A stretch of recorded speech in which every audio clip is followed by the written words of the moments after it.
So continuing with this masculine and feminine sort of lesson, now people say, well, what about, what's beyond that? Well, we're not just about having, relationships. We also, what about the spirit? What about consciousness? Well, that's the fifth element. That's the element of space. The part of us that's not identified with gender. That's not identified with, with our karma at all, on any level. So yes, our capacity to observe this process and all processes come from the fifth element, the element of space, which, by the way, is not even part of most Western alchemy. It's part of Eastern alchemy. It's pure consciousness, which is above the play of the four elements. And in the astrology chart, we have four elements. The astrology signs are built on the four elements. We have fire, earth, air, water. That repeats 3 times. Fire, earth, air, water repeats 3 times. So there are 6 masculine signs and 6 feminine signs. And then the element of space is what observes the whole process. So again, these are very deep principles that go back into the mists of time. When we want to understand the qualities of masculine energy, we want to look at fire and air. When we want to understand the qualities of feminine, we look at earth and water, the capacity to sensitize water and stabilize earth. And with man, it's the capacity to act, which is fire. I shouldn't say man, I should say masculine, is the capacity to act with fire and to understand through the intellect.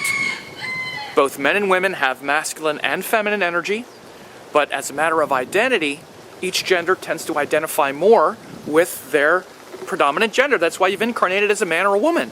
To come to experience yourself, you are an incarnation, an emanation of one and not the other. Please, I know some people say, what if you're not either gender? What if you're cross-gender, mixed gender, gay? All of those things also play in and fall along the same archetypes. You would just have to understand that there's more subtlety in there. In gay relationships, it sort of morphs back and forth. But you can also take an example from gay relationships as an extreme in one gender over the other. This is why, for instance, just to be kind of stereotypical about it, lesbian relationships tend to have this sort of joke or the sort of stigma of, after the first date we moved in together and kind of stayed there.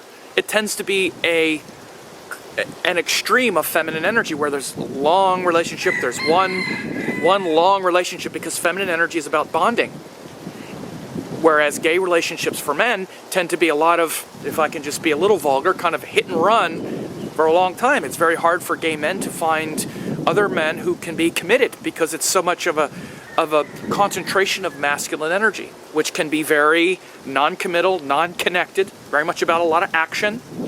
By the way, I live in San Francisco, so I also know quite a bit about gay relationships. I've done a lot of work with gay couples, so I understand that, and it does play out the same way. It's interesting to understand that, but it's still the same principles of masculine and feminine. Now within that, the scriptures also talk a lot about man and woman as the sun and the moon. Now, there's the popular Western book, Men Are From Mars, Women Are From Venus, which is a very Western idea. It's very much around the sexual archetypes. The sexuality of the man is Mars, the sexuality of the woman is Venus, power to attract, and for man, the power to assert and go get it. But in Vedic cosmology, in Vedic, alchemy and symbolism, metaphysics, man is the sun, woman is the moon. It's a higher level. The sun is the king, woman, the moon is the queen. Sun is more like the father, woman more like the mother. So the higher evolution, or I should say the evolution of higher relationships from the Vedic view, has the man as the sun, not as Mars, which is just about conquest. The sun is the man, which has more to do with providence, protection, more like a sovereign. And the woman is the moon, which is more like the divine mother archetype. So it's more like the Shiva Shakti archetype, not the lovers. And you look at the descriptions of the sun and the moon, and they're describing the relationship between the man and the woman. It's very clear. They say that the sun has a square body. He's bilious, which means fiery, has limited hair on his head, and he's intelligent. This is the qualities of the sun. The woman has a round body, She's full of knowing. She has auspicious looks, sweet speech. These are qualities of the woman. So when you compare these things, they're not just arbitrary. The woman has a round body, like the moon. The round body of the woman is rolling to be sensitive, fluid, follow her heart, and the man has a square body. So this shows a big, important indicator of how relationships work really well. It's best when the man is in the square body position and the woman is in the rolling position, where the consistency and the solid energy of the man is the solid structure in the relationship, so that the woman is the creative principle, rolling around, changing, and the man is the solid anchor. The sun is the square body. When you put a square, a square is not rolling around. You put a block on the floor, it sits there, it doesn't move. If you put a ball on the floor, it rolls everywhere. Any little tilt, any little wind, and the ball rolls. And again, this is the nature of the woman. And in her highest self is to be sensitive to the environment, to be sensitive to the moment. So when the woman has to be the square, and the man is the ball, and the man is rolling around in the feminine role, and the woman has to be the square solid one, it doesn't work as well.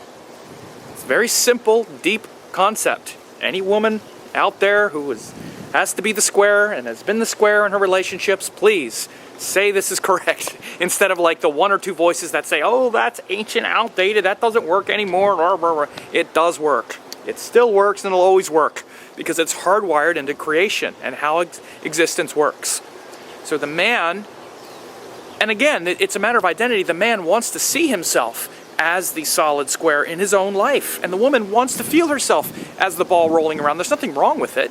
That's her nature, is to be sensitive and to take care of everything and take care of everyone. She wants to do that. She wants to be able to do that in a situation where her creative, variable nature has a place to land and has a place of solid foundation, so that she doesn't have to, carry all of that burden. Where there's someone who wants to carry the burden, who wants to be the solid, strong one, and say, hey, we can get through it. It's okay. It's okay that, we get upset, or, she wants to see that he's solid and he's consistent in where he wants to go in his life, where he wants to go with her, so she can be creative and relax into her feminine energy, the capacity to be receptive, the capacity to, as I said about the elements, to be sensitized and stabilized. Sensitive, the rolling around part is the moon.